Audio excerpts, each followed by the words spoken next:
Welcome, everyone. It's me, Jeremy Nichols, Florida's hospitality headhunter. And today, I'm very excited to have my guest on the show. I have Thomas Finn, direct from the UK. He is the managing director of Edwards and Finn. And Edwards and Finn is a recruiting firm based in the UK in the hospitality industry. He is also the host of ENF TV on YouTube, and I'll put a link to that channel right here. So today, Thomas, we're going to talk about some tips and tricks that we want to share with rookie recruiters. I want to share, and I know you're going to share, some trials and tribulations that we faced early on in our career and some lessons that we've learned.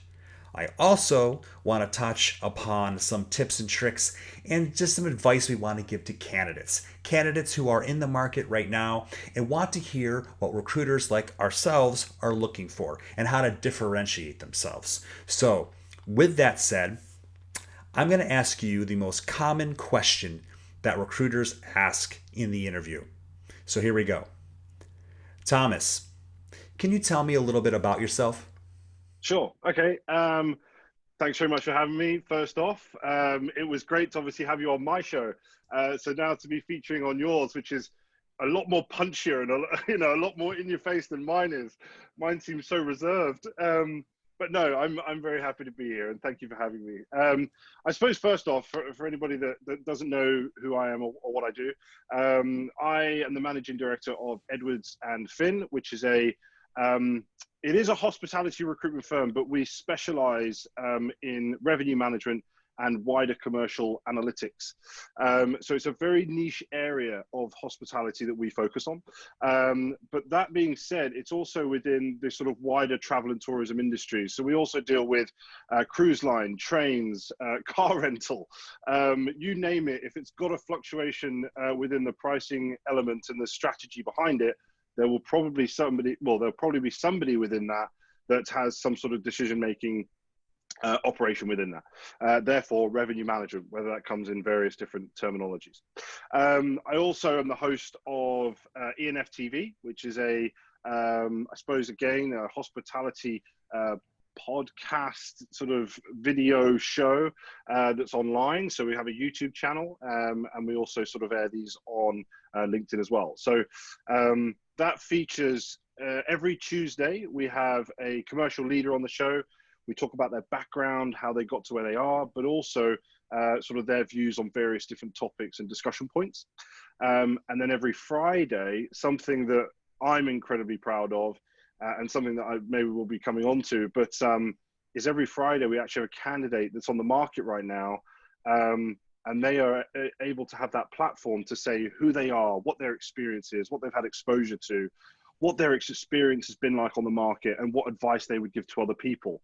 And it's created this incredible community. And it's something, as I say, that we're incredibly proud of. And two people have actually got jobs sort of following the interviews and things like that, which is fantastic. You know, recruiters out there are thinking, why are you doing that? Why are you doing free work? What is the catch, right? What's the Yeah, catch?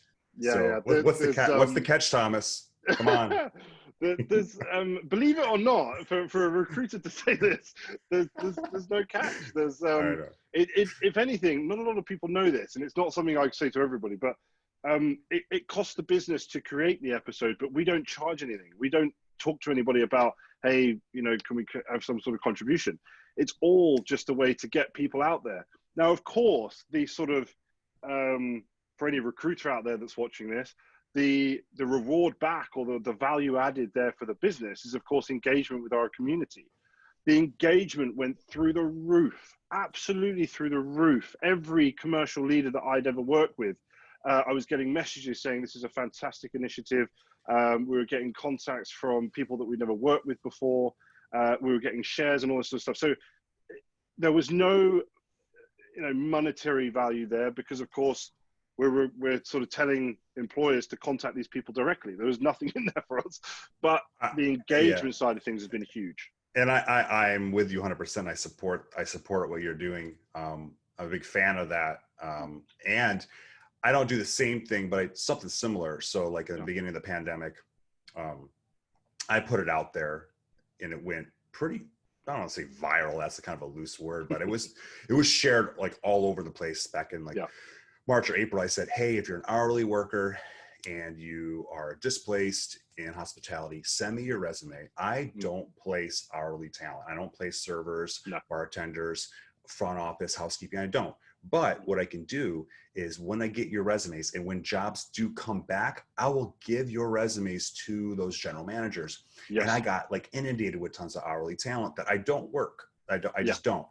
And I'm not interviewing them and vetting them, but I have their resumes. So just recently, I started to have GMs DMing me, and I've seen GMs posting that they're looking, and I just reminded them. I shot them DMs, and I'm like, look, I'll give you a zip drive of this talent. Now, keep in mind, I didn't interview them, so I can't put my name on them, but here you go. And that took off pretty well. And there's no fee. I mean, I just went through my ATS, pulled them up, zipped them up, and sent them over. Yeah, this is it. And I think it's activities like that that differentiate you. They are the things that will set you apart from your competition, and especially into the year going ahead when we do start seeing the recovery, because it's activities like this where you are thinking outside the box and very much swimming against the tide with regards to the way recruitment has always been done.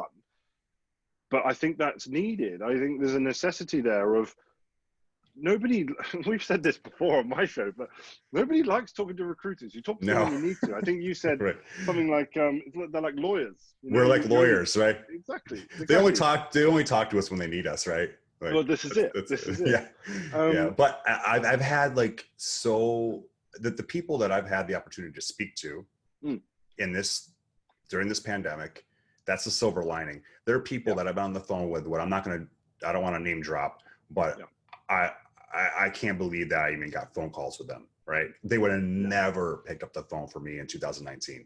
And now I can just message them and they're like jumping on calls to talk shop. That's it. No pitch. I'm not telling them. They know what I do. I don't need to pitch anything. Like, exactly that.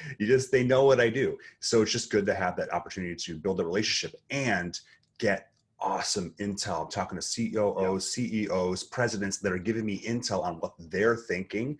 So I'm not just going by what I hear, from operations and people on property. I'm hearing from the decision makers, what they're thinking. So that helps me gauge like how I'm going to attack my strategy and how I run my desk and how I'm talking to candidates too. Like, hey, just hang in there. This is what I think is going to happen in Q3. And this is what's going to happen, 2022. But I want to get to some questions because you said my show is pretty choppy. So I'm going to start chop. And I have questions lined up for you. Okay. So I'm going to just ask them. And this was kind of fun because a lot of times on my channel is very candidate driven. And I will get to the candidate questions a little later, but I want to do something for recruiters, especially for rookie recruiters and new recruiters, and especially hospitality recruiters, because there are some out there that are still there, and there's going to be new ones coming in once the gold rush of recruiting does happen. It will happen. There will be a ton of hiring, and then all of a sudden you're going to see hospitality recruiters popping up again. I don't know when, but it will happen. So that said, why did you become a recruiter? It's such a good question. Okay, so I can only speak for myself here, and I don't obviously want to go out there and talk for everybody, but I never sort of thought I was going to be a recruitment consultant. I never was like, okay, what do I want to do when I leave school? Recruitment, that's the way to go. Sort of not to go too sort of deep and sort of wallowing here, but I suppose when I was at school, I was 17 years old. I had a child sort of at 17. So I was still finishing my education when I had my son. And that obviously led to a lot of difficult situations. And obviously, I tried to go to university. I got into my second year of university, but everything just got too much. So I needed to get a job. Now, I started in a hotel. Actually, I started in a hotel, and I worked in conference services. Now, with conference services within the UK anyway, I can only talk on my own experience, but that put me in front of so many people on a daily basis. Now, so many people at different levels, so many people from different backgrounds, and it put me in a position where my soft skills, they had to develop. I didn't have a choice. So that was where sort of my sort of development with working with people came through. Then I went into a sales job within a large corporate bank where I was selling on the phone. And again, sort of my soft skills went from people, being in person to being on the phone. And of course, having to sell a product in a very short space of time, getting commitment and getting that conversion. Now, I got sick of that job, and eventually I actually got made redundant along with the whole site. Unfortunately, our site got made redundant, got moved to Scotland. And of course, I couldn't move to Scotland at the time. So it was what it was. And then I entered my first recruitment job. Now, my first recruitment job was in education recruitment. And let me put it like this. It was an incredibly difficult dynamic change for me, because in education recruitment, and kudos to them because they are amazing, they have to get up at something like 6:30 in the morning, get to the office for, 7:30 in the morning to get teachers into temporary jobs within that morning, because of course people are sick or whatever and they need temporary teachers. But then they stayed in the office until sort of 8:45 at night. Now, I was, of course, a young father, and obviously, a father of one, and I didn't see my son for it was a whole week, and then the second week I was there, I didn't see him then either, because, of course, he went to school, and then by the time I got home, he was already in bed, and I was taking it very difficultly. So I then went into a financial services recruitment firm, and that's where I really cut my teeth. And that's where I actually fell in love with recruitment. It sort of ticked every single box. I was in front of people, but I was also on the phone. It was so energetic. Everything was going on all the time. Yeah. So before I knew it, I never wanted to be in recruitment, but before I knew it, who it does? up, like, well, this is it. Who wakes up and says, Dad, when I grow up, I want to be a recruiter? Yeah, who wants that stress? I fell into it as well. Yeah. I'll spare you my story. I'll tell you some other time, but it's very funny. And I've said it on another show before, and they're like, oh my God, that's hilarious. But long story short is I love the hustle of it. Yeah. I just like the hustle. I mean, fun fact, I think I told you before, I DJ'd for years. Yes. I still do on the side. Yeah. And I was in that whole DJ club scene in the New York area when I first started recruiting. And I love the hustle. I was passing out mixtapes, playing at club nights, and just that whole politicking. I love that energy. And then when I got into recruiting, I mean, it's completely another world. I mean, it's business, but it still has that hustle. It still has that talking and moving and negotiating, and I mean, it just had that feel. So, So that kind of gets me into my next question, which is, what is a fun fact about you that people probably don't know? Okay. So this is actually very similar to yours. In fact, not DJing, but it is in the arts still. And I would always consider DJing being an art. So yeah, kudos to you. So on the side, I actually, a few years ago, founded a social media networking platform, which was all around photographers, because I'm a photographer outside of recruitment. A bit more sort of gritty, if I'm completely honest with you. It's mainly sort of going down you wouldn't know looking at me, but going down the heavily tattooed, heavily alternative photography route. And what we did was we basically ended up creating this networking platform that brought people from all over the UK. And we actually got people from Tampa, people based in Tampa. Wait, what? Really? Yeah. That's wanted cool. to join and create a faction of this out there.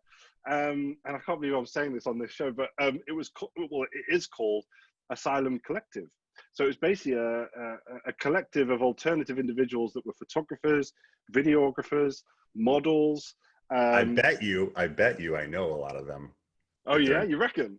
If they're in Tampa, I swear to you, message me some names off this. I because will. I will. you'd be surprised. So They yes, cross over into my world and like there you go. There in you the go. club But scene. Yeah. I suppose that's something that not a lot of people know. I think if you're on my LinkedIn profile, you might see some crossover. No, not my LinkedIn. Sorry, my Instagram profile. You might see some crossover from Edwards and Finn and my Instagram, which is Tom Finn Photography. And those two sort of sometimes share different things. But yeah, not a lot of people know that about me.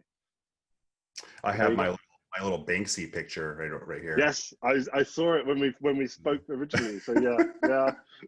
That's not photography, but hey, well, drum and bass music. I mean, you guys, you own it across the pond. I can't, we try over here, but it's never be as big.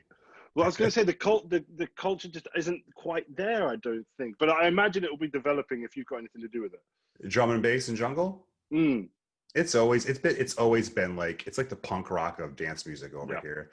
We get stuck in like the second room and like it's there. You guys are over there. Yeah, it's like you walk in, it's like the house room, the techno room, and then you're like, okay, where am I? And like, oh, it's the third room over there. It's like 300 people down 4 flights of stairs. Yeah. Shaking the walls, right? All right. So as a recruiter, the biggest thing that I've learned is never get too high, never get too low, right? But to learn that, you had to have had those highs and you had to have those lows. So what's your biggest low? What's that one part where you just were on the floor? Yeah. And oof. Do you know what?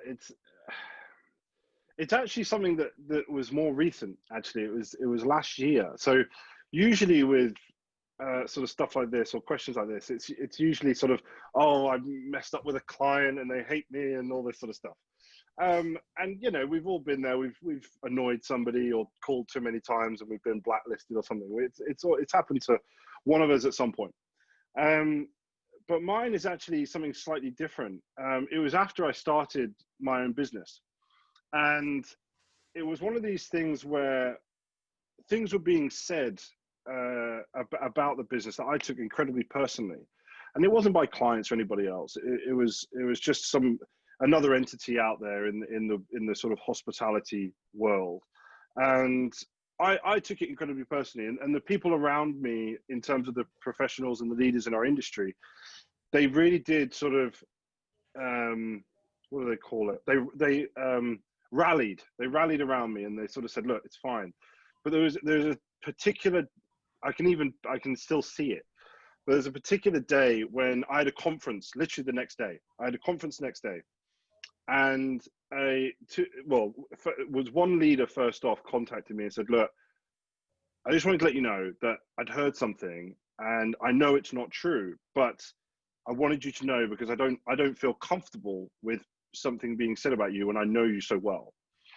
And I was obviously going to be attending this conference, and I felt incredibly down because I immediately thought, and you'll probably understand this, but I immediately thought, well, if that's being said about me, how many other people think that?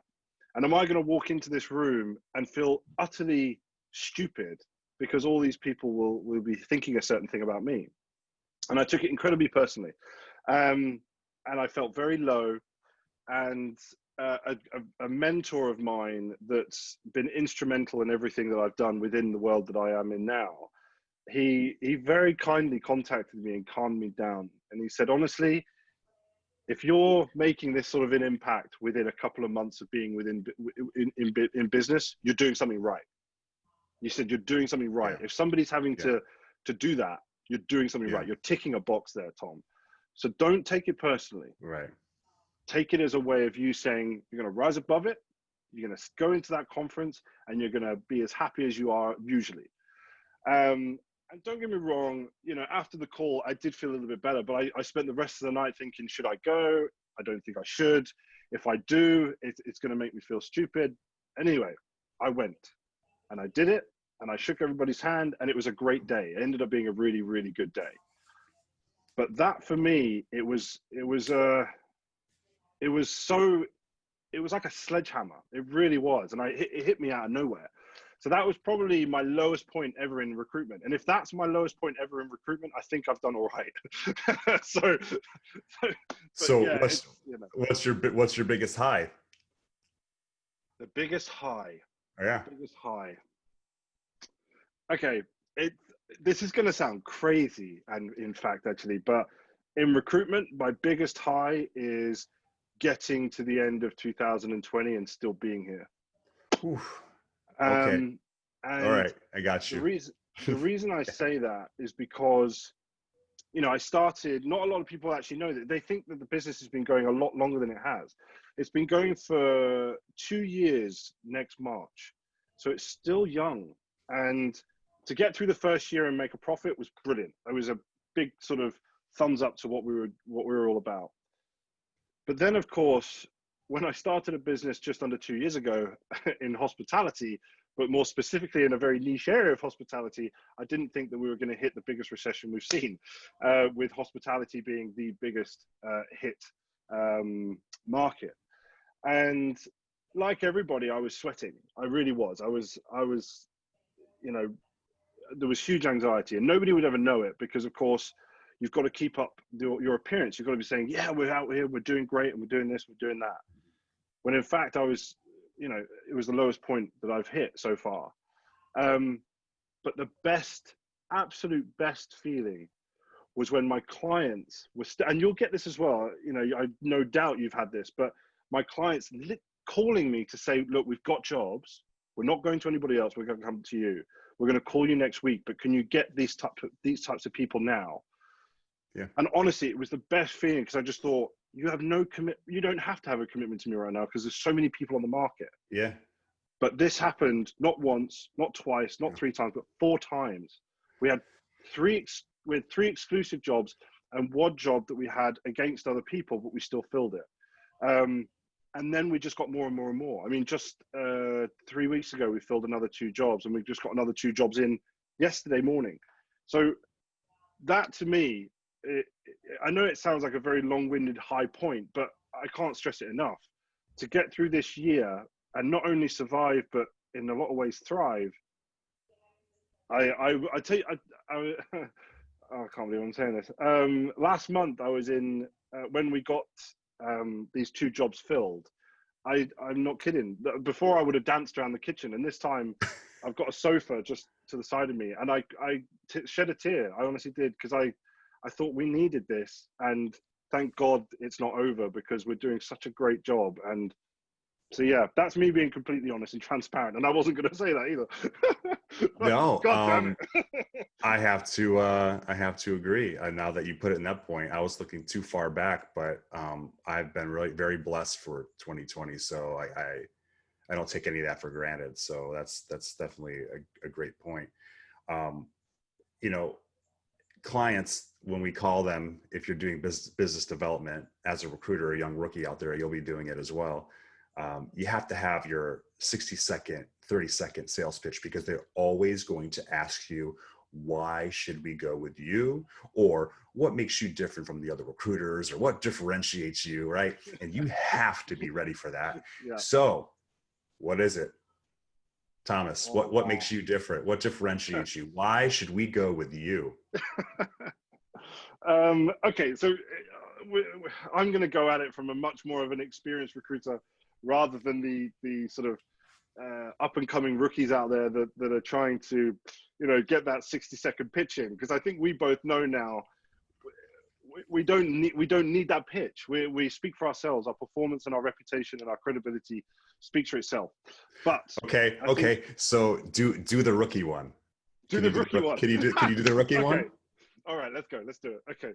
So if I was calling a client and I'd say, look, you know, I'm in this business. I specialize in revenue management recruitment. We filled more jobs this year than any other recruitment firm in our sector. Therefore, why wouldn't you use me? There's absolutely no reason. We've got more contacts, more placements this year than anybody else. We've been out there, we've been in the market, we've been affecting positive change from the ground up with regards to the candidates, with regards to clients, and with regards to the wider industry. There is absolutely no reason why you wouldn't use us. In fact, I would challenge you to use us exclusively, because if we don't fill it within a month, you can go to anybody else. we don't fill it in a month, go somewhere else. But I guarantee you, why not let us compete? Yeah. And I think a lot of rookies too, piece of advice that I would say to them would be, as a rookie, you're hungry, right? Mm-hmm. You don't have a wide, your desk is not full of requisitions. Yeah. So I can give you my complete attention. You can talk to me 24/7, Monday through Sunday. If you want to get a hold of me at 9 o'clock on a Sunday night, text me, try it. If you don't believe it, here's my cell phone number and try me this week. I will give you my devoted attention and you will have me 100%. So like, that's like, ooh, I like that one. Because they're so hungry, right? They don't have like 30 requisitions sitting on their desk and they're like battling for oh, I'm going to prioritize this one because it makes more, and I'm just going to shove this requisition on the side, and maybe I'll fill it. One thing I would say, and we might come on to this, so correct me if I'm wrong, are we going to be coming on to any sort of advice for a rookie recruiter or anything like that? Because I've got a I want to do that right now. Let's do that. Thank you. Okay, we'll jump to that. Do you have your top 3 tips for rookie recruiters out there? Yes, I do. Okay, so my top 3 tips, okay? And this is there are going to be elements here that any recruitment business owner or anybody that works in recruitment, as we said at the start, are going to think, you're mad. Why would you ever do that? Why would you ever do this, okay? But the first one is going to be your connections and your knowledge, okay? Something that I did when I first started in hospitality recruitment, and again, specifically within my niche, is I sat down with people for hours. I sat down with people in the industry and I literally listened to them and I asked them questions, okay? And they're still very good friends of mine today. In fact, I spoke to one yesterday. And you have to understand in and out what the job is. A lot of recruiters, when they first start, and it's natural, don't get me wrong, but a lot of recruiters just job title match. You need a revenue manager, I'll find you a revenue manager. If you need a GM, I'll find you a GM, okay? But it's what's behind that individual, what their experience is. There's a lot of people with a lot of different experience and they can add value to different types of businesses. Now, what I mean by that is you can have one business, and again, I can only go from my specialism here, but you can have one business that's 90% automation and 10% manual in terms of their revenue management, okay? If you get somebody from a large corporate that is 90% sort of automation, 10% manual, then perfect. But if you're getting somebody from a very small, agile business that is 90% manual and then 10% automation, there's a gap there. There's a culture change. There's a dynamic change. What's worse is getting somebody going from a large corporate or an established business with a sophisticated system and putting them into an agile young business that doesn't have any of that in place, because the dynamic change there can be very scary for somebody. And that's what you start to develop, is that knowledge, that understanding of behind what this job title actually means. I hope that makes sense. Yeah, 100%. The second point is bring your industry together. Now, what I mean by that is don't just be seen as a recruiter. You're like this as well, Jeremy. I know this for a fact, but do not just be seen to just be that guy who calls up and says, have you got any jobs? Have you got any jobs? Have you got any jobs? Or, hey, what's going on with your recruitment needs for 2021? Just wanted to find out what's going on because I might be able to help. No, don't do that. Don't go anywhere near that. Just bring people together. If you're known for driving change within your industry, you will be known as an expert. Now, this has helped me massively because of an event that I'll probably come on to a little bit later on, but there's an event I hold twice a year.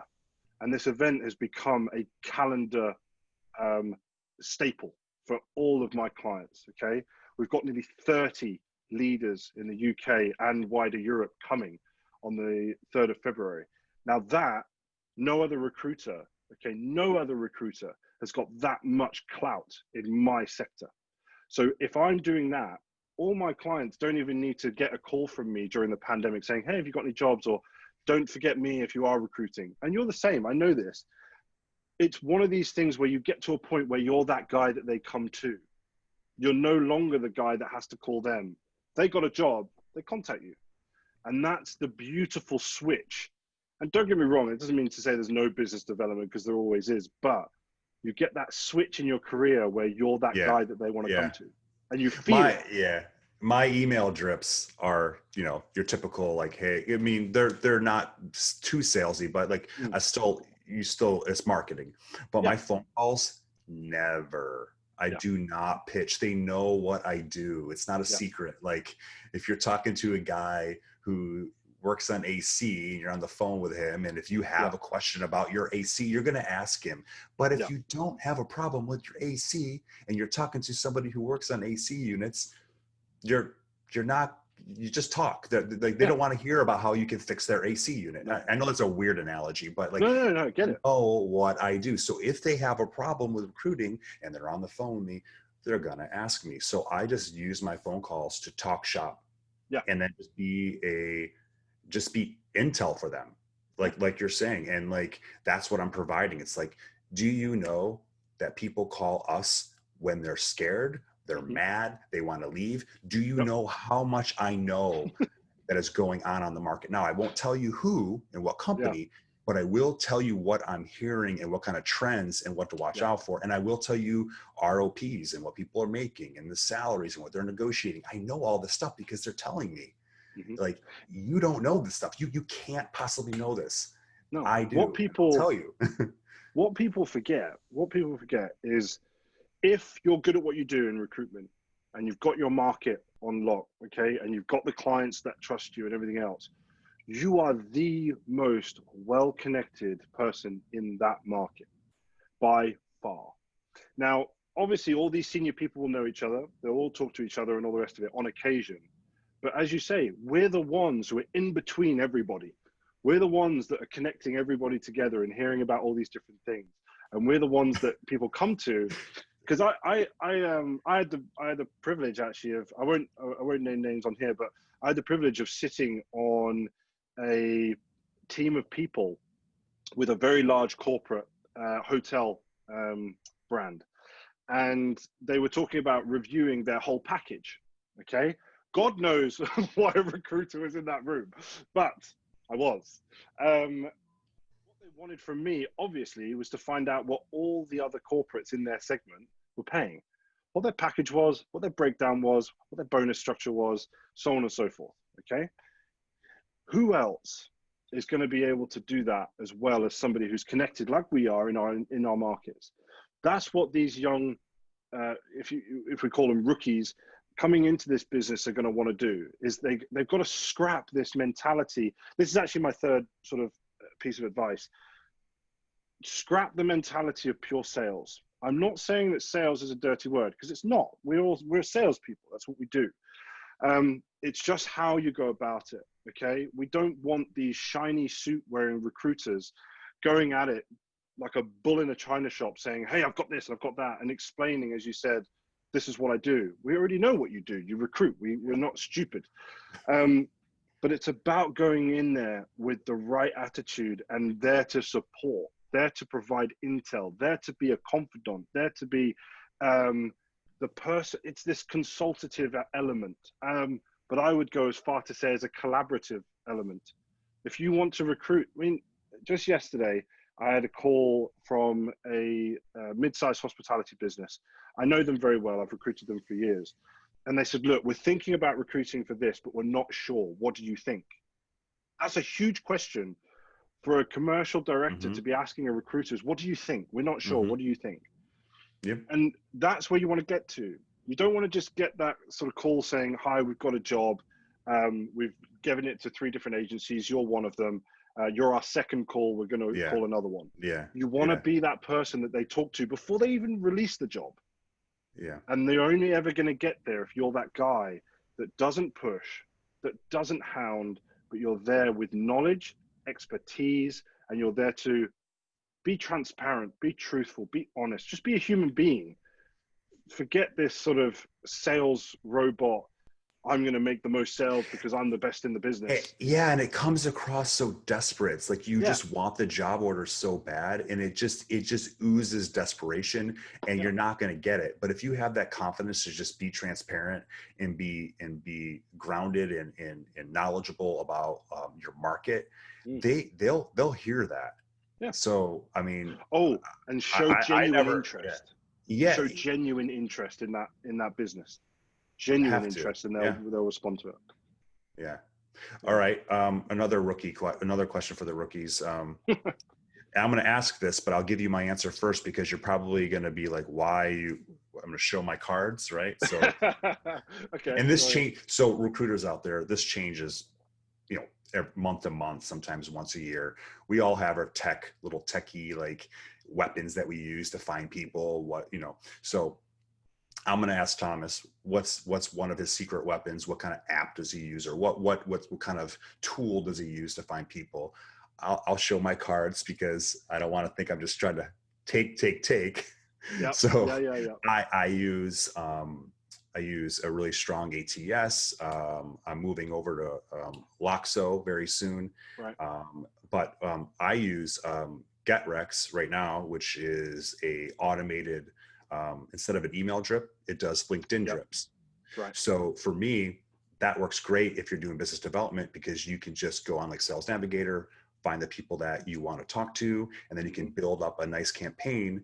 And then once they reply to you, then you can initiate that organic conversation with them. Sure. But there's so much legwork out of LinkedIn, and LinkedIn is so powerful. So for me, I would say right now, GetRex is a really strong tool that I'm using. So there's one of my weapons. What is yours? So mine, you're not going to believe this, but mine is, and this is me being completely transparent. So there's no secret tricks. There's nothing behind the curtain or anything like that. It's people. It's actually just people. So within my industry, because it is a very niche area, okay, there's only a finite number of people in our industry, okay. So with regards to me, it's about having the right connections in the right place. And I know this sounds so archaic almost, and in a way it is, but it works every single time. So with regards to my connections, okay, there is a certain number of people that I will go to every single time. If I need somebody, bang, bang, bang, bang, bang. There's a number of people that I'll talk to. Yeah, I know this person. Yeah, I know this person. Yeah, I know this person. Of course, I'll have my own contacts, so I'll already have a bank of people. But it's when you start connecting with the dots in terms of the industry leaders. So if I've got a company that's recruiting in one place, right, and I know for a fact for the last 4 years they've taken people from another business, I've done this. Okay, I've actually done this. I've contacted the business to say, look, I know that you know that I know that we all know I recruit for your competitors, all 4 of them or all 5 of them or whatever. Are you making anybody? Are you planning to make anybody redundant? Are you planning to restructure? Are you planning to do this? And I've had this before. Yes. In 2 or 3 weeks, we're going to have somebody. I'll send them to you directly. Bang. We put them straight into their competitor. And then we do the exact same thing with 4 other businesses. Before we know it, we've got 6 or 7 candidates for the same job. It's one of these things, as you said, there's still quite a lot of legwork there. And the sort of tech element would certainly be a benefit. Now, of course, I use LinkedIn. We all do. I use LinkedIn Recruiter. So again, there's a lot of benefits with that. So do I. I have Recruiter and Sales Nav, right? Yeah, this is it. So, but let me jump in real quick because I'm smiling at your answer. Yeah. Because I have recruiters that work for me, and they'll vouch because they probably want to wring my neck. But you actually did say one of my secret weapons, which I was thinking more tech. So, but honestly, it is the phone. It is. Yeah. And it sounds so archaic, like you said, but nobody is doing it. I'm looking at the camera right now. Nobody's picking up the flipping phone. Thank you. Yes. And I tell my recruiters, like, if they come to me and say, hey, I'm not getting any responses. I'm like, did you call them? Well, I sent them an email and a text message, and I go, no, please, I'm gonna, you're probably getting sick and tired of me saying this. They don't believe you anymore. You have to verify your text or your email with a voicemail. They're not going to pick up anyway. So leave a voicemail. Yeah. What's the percentage of people that are actually going to pick up the phone? So the voicemail drop, or you leaving that organic voicemail and using the phone, to me, huge. And plus it gets you to be more agile and nimble in your conversations, to be able to, people don't even know how to use the phone anymore. Well, this is it. This is my biggest problem. Okay, and it's partly from the candidate side, but partly from the recruiter side, is that the human element, and I've badgered on about this a million times on different shows, but the human element within our industry, so recruitment, whether doesn't matter what market you're in, the human element has been lost it completely. And I think that we need to have a resurgence. Yes, we need to balance our lives with tech. And yes, tech will make things a lot easier and a lot faster in a lot of ways. But you're right. I think recruiters, we all know when we first start in recruitment, that phone is our worst enemy. We hate to make that first call. Our first call when we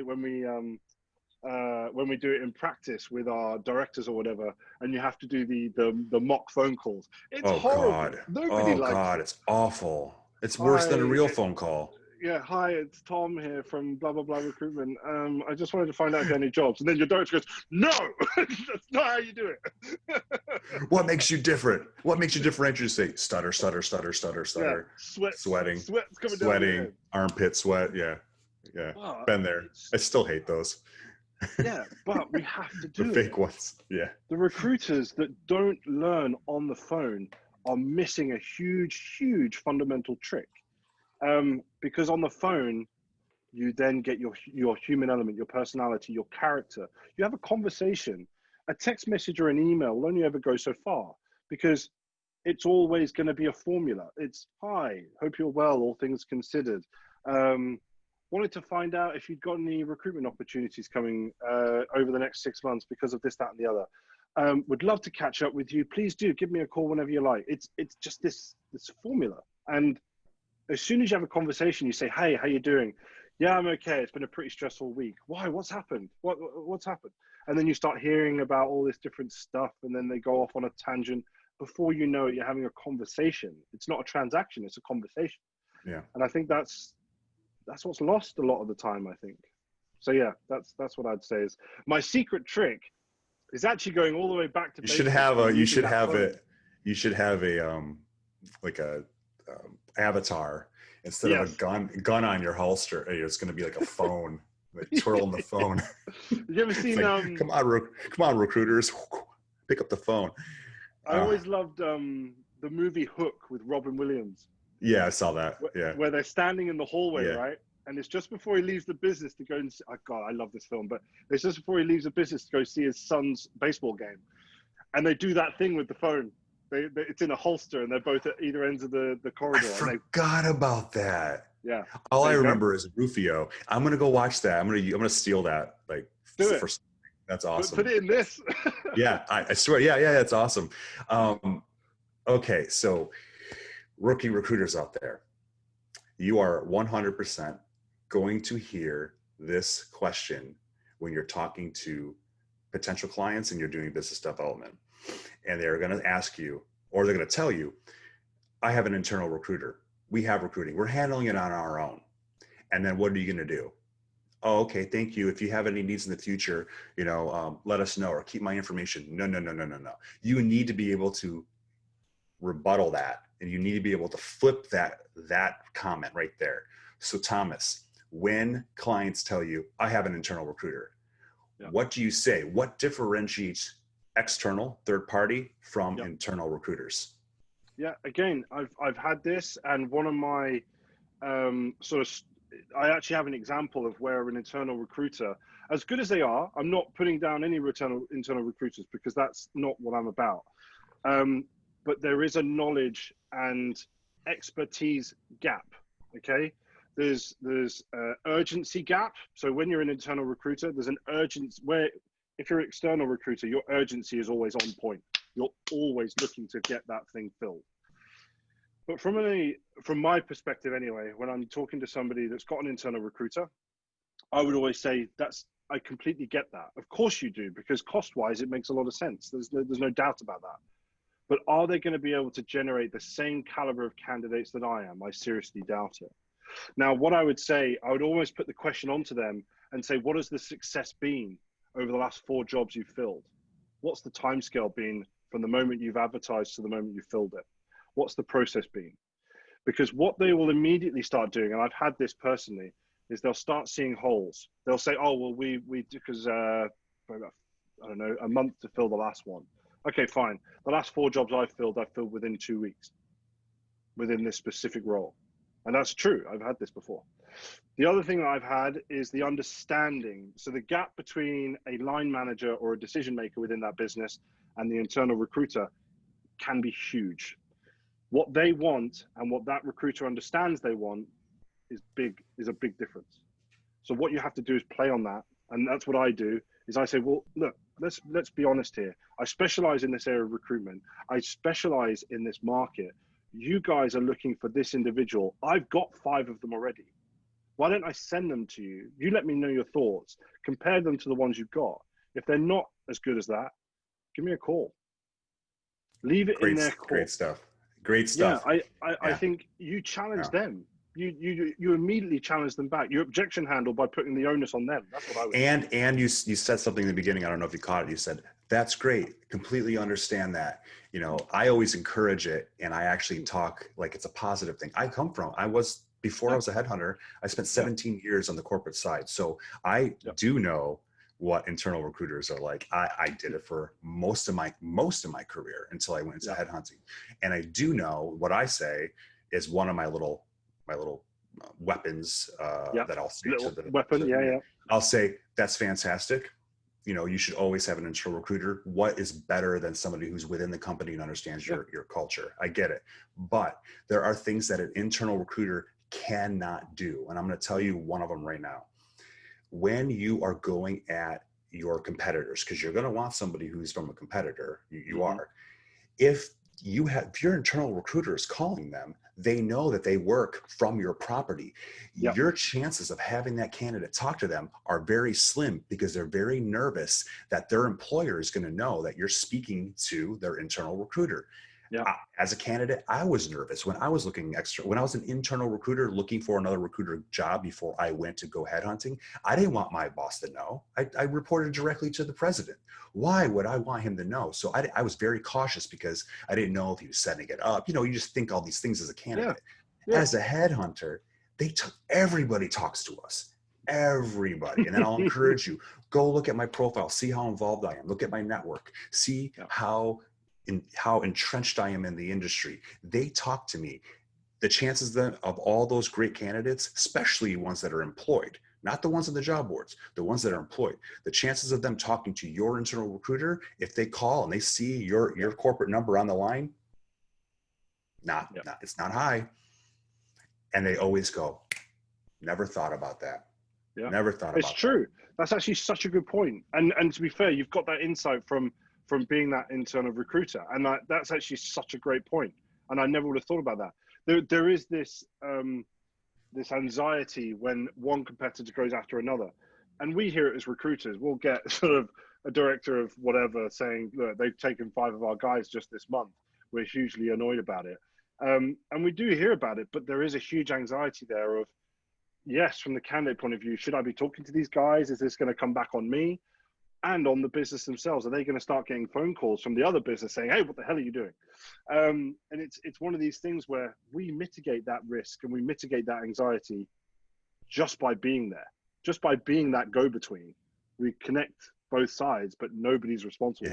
We're that sort of, we're like the agent. Lucky. We're the sports agent, right? You know, you talk to the candidate, you're like, look I am your agent. I am the agent for the client and for the candidate. And it's to my advantage to make sure everything is hashed out right now. And you can tell me everything you want, and I'm going to go to the client, and the client's going to tell me, you know, like, you take away a lot of the anxiety, because a lot of candidates, they're nervous when they're talking directly to hiring managers and they don't want to like mess up the offer. They'll tell me, well, I actually do want dry cleaning, and I actually want parking too, and kind of want that sign-in bonus, and I'm walking away from a $40,000 bonus this year, and you know, so I kind of need to make up for that somehow. Can you increase my ROP? They're not going to tell that to like the hiring manager. They might, but a lot of them are nervous about it. So good point. I could probably ramble on forever about that this topic, But I love internal recruiters. I love HR. I'm like, and I'm Yeah. not just saying that. I really do, because I sat in those board meetings. I sat in directors meetings every single Tuesday at 4 p.m. I sat in those meetings and I watched, what HRDs went through and what talent acquisition. I was the director of recruiting, and I sat across from the president and the director of operations and the area directors. And I know those conversations. So I think it helped me in to be able to come up with those examples. So rookie recruiters, be prepared, because you're going to hear that, and you want to use that wall they put up, use that, because if you could come back from that, I have an internal recruiter comment, you're going to be in a better spot. That's actually a good thing for them to tell you. Like when you get a no, it's an answer. And if you have a comeback that's great, you can't beat that. The last thing you want to hear is, "Oh, hey, great to meet you, Thomas. Why don't you give me your email your business info, and I'll save it for later." That's not good, guys. That's not good, guys. You want to keep it going. So what you want to do as well is you want to, and again, this is a very basic and sort of rookie element, and I just want to say it just for this purposes, is as soon as you're about to hang up that phone, no matter what the result is, whether you do unfortunately crumble and say, "Okay, thanks very much, we'll stay in touch," because we've all been there. Again, when we first start out, we all go down that road. Make sure you say to them, "Look, I'll diarize to give you a call in a month's time. We'll catch up," because you do not ever want to leave it on their terms. That's one thing. Whether you're a candidate, a recruiter, doesn't matter. Don't leave anything in their terms. Put it on your terms to say, "Thanks very much for your time, Lisa. It's been lovely to talk to you. I completely appreciate what you said. What I'll do is I'll just pop a note in my diary in a month's time to give you a call, see how things are going." And inevitably, just to get you off the phone, they'll just say, "Yeah, cool, no worries." And then you boxed them in. You boxed them in. Exactly. Yeah. But then you've got that excuse to say, "Hi, Lisa, we spoke last month. I put a note in my diary, like you said. I'd love to catch up with you again, see how things are going. How's the team? What's going on?" That's when you start that conversation. So even if you do mess up and you say, "Thanks very much, completely understand, you've got an internal recruiter, I'll leave you alone, sorry to bother you, blah, blah, blah, blah, blah." Just say at the very end, just say, "What I'll do is I'll just diarize to give you a call in a month's time." Because then you're putting it back in your court, if you like. The ball is in your court and you're then handling it. What you've got to do then is obviously follow up. If you don't follow up, then you've messed the whole thing up. Start again. And it's okay, rookies. You want to fall on your face a lot. The more you resist those difficult conversations, the worse you're going to be as a recruiter. You literally want to have those moments where you hang up the phone, you're like, "Oh God." I mean, because that means that you just learned a lesson and you want to shake it off and you don't want it to happen again. Like, you have to fall on your face a lot. So practice when you're doing business development out there, and a lot of you are going to be doing it because it's super important. You don't be afraid of the phone. Pick it up. Don't be afraid to fall on your face, and just practice these techniques that Thomas and I are talking to, and get ready for that refusal or that wall they put up, because it's going to happen. And just know your answers and practice with people. Thomas, I want to go really quick through some stuff on the candidate end for candidates. Okay. Yep. And I think I told you in the beginning of our call that I want to break this up into little, short segments and stuff. So it's gonna be really quick, punchy. So candidates out there, what is the best advice for candidates? I want to hear, in your opinion, what is the best way for a candidate to stand out or to differentiate themselves from the others in the pipeline to you as a recruiter? How do they stand out to you as a recruiter? Okay. The first thing I'd always say to any candidate is, do not ever rely on the apply now button. I actually wrote an article on this last year. Okay. Now, what I basically said in the article was that the apply now button on these job boards or on our websites and so on is the best and worst thing that has ever happened to our industry. The best because it's made it streamlined. You can apply for 50 different jobs in one day. Done. I've done a great job today. I've applied for 50 jobs. What it does is it takes your human element, like I said before, away altogether. You've just got white background with black writing. That's it. That's your personality. That's your character. What I'd say to any candidate that comes to me is make sure that character comes across. And this is something I rabbit on about, but be in the driver's seat of your job search. Do not be reactive, be proactive. Now, what I mean by that is getting online, getting your social media updated, being out there talking to people, taking opportunities to get involved in discussions.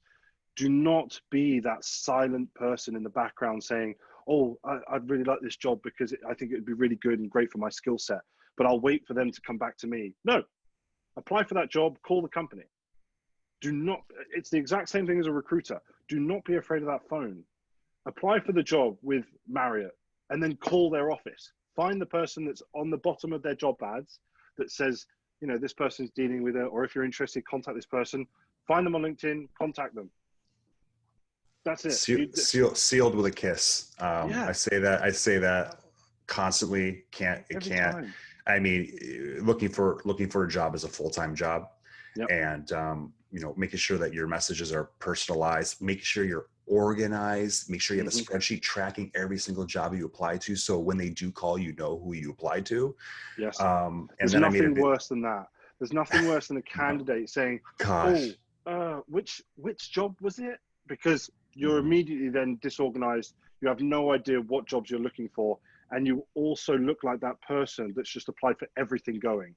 You are not sort of focused on your job search. You're just clicking and clicking and clicking. That's not a good look for anybody. No matter what you're applying to, I'm not going to talk about good or bad industries or anything like that. No matter what you're applying to, the client, or I'm sorry, not the client, the company are always proud of what they do. Even if on the side they're not, when they're talking to you as a candidate, they're proud of where they work. So you need to know where you applied. You need to know that you applied there, and you need to know why you applied there. Another quick question, or another question for the candidate. Advice on reaching out etiquette. The etiquette of reaching out. What kind of advice do you have for candidates that are trying to call companies or recruiters? Okay. So with regards to any communication, you obviously want to go at it from a very professional but personal point of view. Okay, let's take LinkedIn for example. Okay, so we're going to go with a candidate that's looking for a job.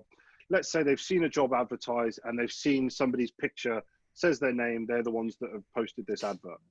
Your immediate response is, of course, clicking on the advert to say, hi, I've just applied to this job, blah. Click on their profile, connect with them immediately, drop them a message. Hi, Chris. I've just seen this fantastic job advertised. Unfortunately, I am on the market at the moment, but I've just seen it and I'm so excited about this opportunity. So I wanted to drop you a message. I don't want to miss out on this. So if you wouldn't mind, I'd love to have a conversation with you. Here's my number. Please do give me a call. If they don't come back to you in, I would say 1 or 2 days, you drop them another message. Don't send 4 or 5 messages hoping for a response, because if they don't come back to you to the second one and they don't come back to you to the third one, I'd stop. Take a different tack. Look at it, take a step back and say, right, I've tried messaging on LinkedIn. Why don't I try and find their office? These are very recruiter practices, but they do work for a job search. Anybody that I talk to, go on. No, it's perfect answer. They need to not just hit the apply button, and they need to reach out. I made a video on a trick that this thing works. I swear to you, if you do, I swear to you, I kid you not, people texting me, calling me, messaging me on LinkedIn that watched my video. I said, do it 10 times and you'll get at least 2 calls back. People are telling me they did it 3 times and got 3 calls back. Hey, that's what we like. They literally, you go to either Loom or Story Express or Dubb, D-U-B-B, record a video personalized message, 30 seconds to 60 seconds long. Of course, don't dress like this, dress professional. I mean, I'm casual when I do my videos, but when I'm talking to clients and candidates, you better believe I'm wearing a button-down shirt and I'm not wearing a baseball cap. So don't record a personalized message. And then you take that URL that it'll give you, you go into Outlook, create a hyperlink, and then say the hiring manager's name is Brian. You do personalized message for Brian. They click on it, and then you're talking directly to them about the opportunity that you saw, and you keep it 30 seconds to 60 seconds. Oh my God, it works. And even if you're not a fit, they still want to say thank you for sending me the message. This is a bit of tech that actually a friend of mine showed me very recently from a recruitment standpoint. But you're right. And it was amazing for me to watch it because I'd never even heard of it before. But he sent me this personalized message, and it was as a recruiter talking to a client. And as you say, it was all sort of buttoned up. He had a relatively nice background behind him. Everything looked professional.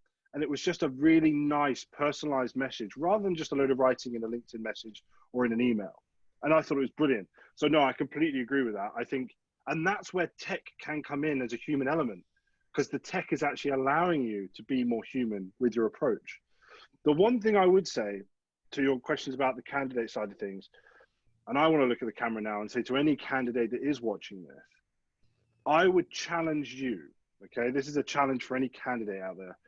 If you are quantifying your success in your job search, so say you go to the end of your day, you say to your partner or your friend or whatever, and you say, I've just applied for 50 jobs today. Absolutely smashed it, 50 jobs. Why don't you, at the end of that day, pick 5 of them, just 5 of them, track their numbers and call them. Call them, have a conversation. Like Jeremy and I were saying, it's about bringing that human element and that character and that personality. We're all individuals at the end of the day, and we're all amazing at what we do, but nobody is ever going to know that unless you talk to them. And I will badger on about the phone being incredibly important, but it's because it's true. So I challenge any candidate that's watching this, find those jobs that you've applied for, pick a percentage of them. I would say 5 or 10 if you feel confident, and just call them. See what happens. I promise you, you'll see a success. There you go. Perfect. Biggest, okay, Thomas, another piece of advice for candidates. The biggest no-no for a candidate when trying to get your attention. Okay, the biggest, this would be like I sort of alluded to before, is where they start sort of badgering and where they start sort of going in and in and in. For a couple of reasons. One, if they're a professional, if I receive the message from a candidate like you, Jeremy, we respond. We just do. It's in our nature. It's in our way of working. We just respond. If you have an individual that hasn't responded, it will be for 2 reasons. They're either not the type of manager you want to work for, or they're incredibly busy during this difficult time, right? If they get 5 or 6 messages and then they find out they get 2 calls, then they've managed to get an email through to you as well, you're getting this sense of 1, desperation, but 2, absolutely no respect for etiquette, like we said, but also an understanding of the current times. Now, don't get me wrong, candidates, as we know, as we talk to them every day, it's an incredibly stressful time. It's filled with anxiety. But I'm telling you now, the anxiety is just as much on the employer. If you talk to any employer right now, I mean, I've spoken to a number of them, but the ones that are recruiting and the ones that have to tell that person, because there's only one job, the ones that have to tell that person that has relied on this job to get it because they're worried about their bills, they're worried about their kids, they're worried about their Christmas, whatever it is, and they have to tell that person, I'm sorry, I'm so sorry, but I can't give you this job because we've gone with somebody else, but you were amazing. You came through to the final stage, but you were great. The amount of pressure on these employers right now, the sleepless nights, I've had employers tell me, I couldn't sleep last night because I had to tell this person I couldn't take them. So there's a sense that the candidate needs to be respectful of that element of, yes, you want a job. There's no disputing that fact, but be respectful to the point where you need to understand from their point of view, they're a human being. Give them a couple of days to come back. If they don't, then chase. But don't send 4 or 5 messages all in a day or two, just saying, hi, I want this job. Hi, I really like this job. Hey, I love this guy. It doesn't look good for anybody. Go in professional and go in with who you are as a human being. Don't try and be something you're not. That's what I'd say. I have absolutely zero to add to that. That's took it right out of my mouth. All right, candidates. We all know that hard skills and what's on your resume is so important because obviously you're matching your skills to the job that is open, but soft skills are super crucial because companies are always looking for their company culture, right? And they know what it is, but you don't know what it is. But how do you show your soft skills? How do you do it? So, Thomas, how are these candidates going to show their soft skills when they're in an interview? Okay. Like anything. So again, soft skills come back to the personality, the sort of engagement element. Okay. It all comes with active listening. It comes with being able to project your voice effectively and so on and so forth. These are the basic sort of elements to soft skills. Now, with regards to you building rapport, so building rapport in an interview has to happen quickly because once you get into the question and answer side of it, it can become quite robotic depending on who you're talking to. So it's really, I believe, and I do this, I don't know if you're aware, Jeremy, actually, but I lecture at a number of different universities on career development, but also revenue management as a career path. And there's a stage in the course that I do where I actually pick a place in London, okay? So this is real life stuff. I pick a location in London, okay? I create a bespoke job spec. They have to come for an interview with me, all right? So they have to plan their route. They've got to plan their route on London transport, which is a nightmare anyway. They've got to get there at least 15 minutes early, or I put them down as late. And that might sound harsh. It might sound harsh, but if you're not ingraining that into people at that stage in their life, they will not see it as an importance later on. So being early for an interview is always important. Now, the rapport building, the soft skills element, starts at the front door. Starts with the person opening the door. Hi, how are you? Starts with the front desk, okay? Because every single interview I've done with a student at my university, I always talk to the front door and I always talk to the reception. And I say to them, how did they react to you when they came in? Did they ignore you? Did they smile? Did they try and interact with you? And we get a gauge for exactly who this person is.